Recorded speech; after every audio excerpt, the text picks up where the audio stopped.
Hey guys, thanks for joining us here at Flower House for our second episode of FloraPhilosophy. Today's topic is authenticity.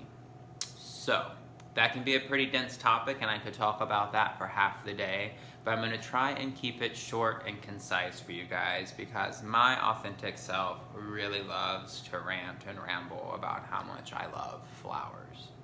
But what I do want you to understand, moreover, is that being authentic as an artist is very different as being authentic as a business owner.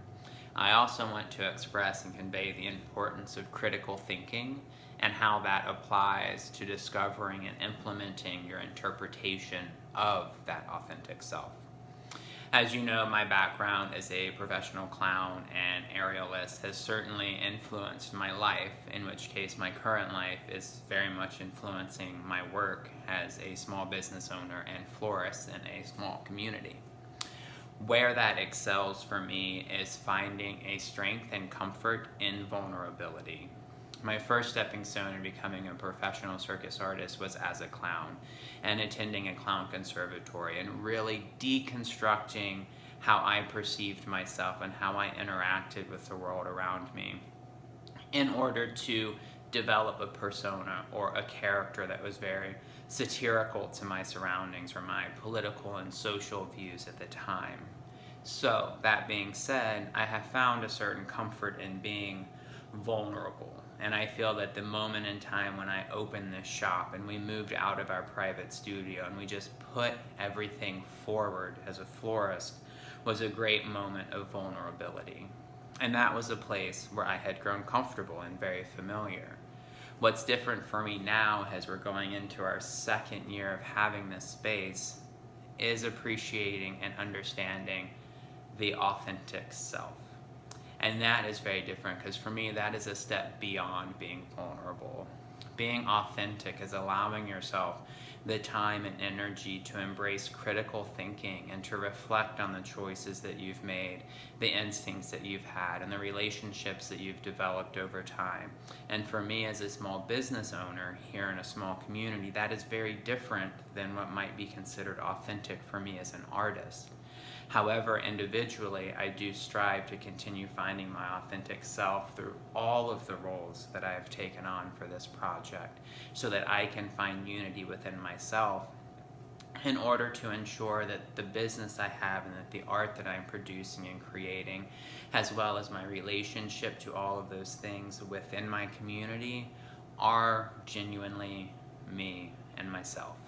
And that is what I hope to express because I feel that my relationship with the world around me is much stronger when it's very true and raw and expressed very vulnerably because I'm still trying to discover for myself what might be next. And me as an artist and now me as a business owner, I'm always trying to investigate how this industry applies to the future and how it applies to the future consumerism of our country and how that might be different regionally, nationally, or geographically, and how our relationship to that opportunity needs to continue to translate and create a diverse variable so each individual can have a relationship with flowers. So, that's a pretty bold statement that I can't really completely unbox in a short video, but I do want you to understand and appreciate that finding that authentic self has been a process and it's something that I do take very, very seriously.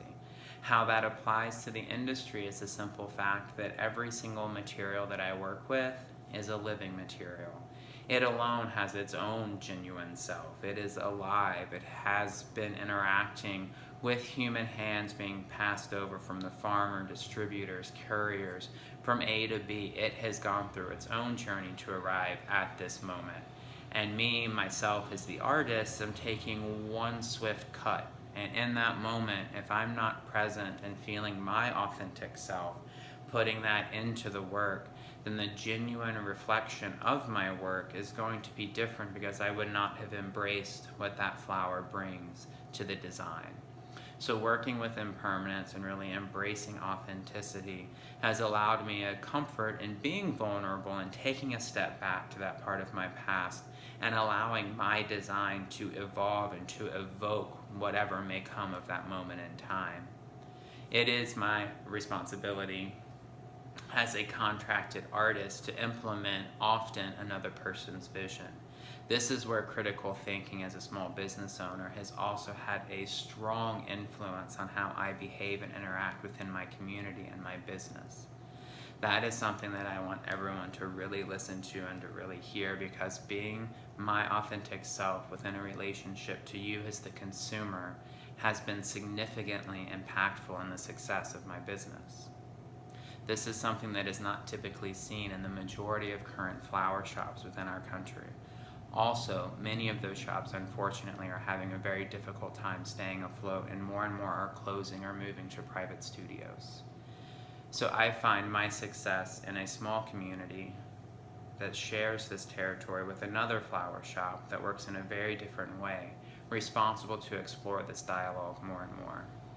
It is clear and present at this time that for two flower shops to coexist in what's considered a small community, offering two separate services, does imply that we're kind of at a 50-50 mark in this industry, that there is a new emerging audience that is interested in a different perspective of floristry, and that we still have a great equal value to those traditionalists that have an understanding of floristry.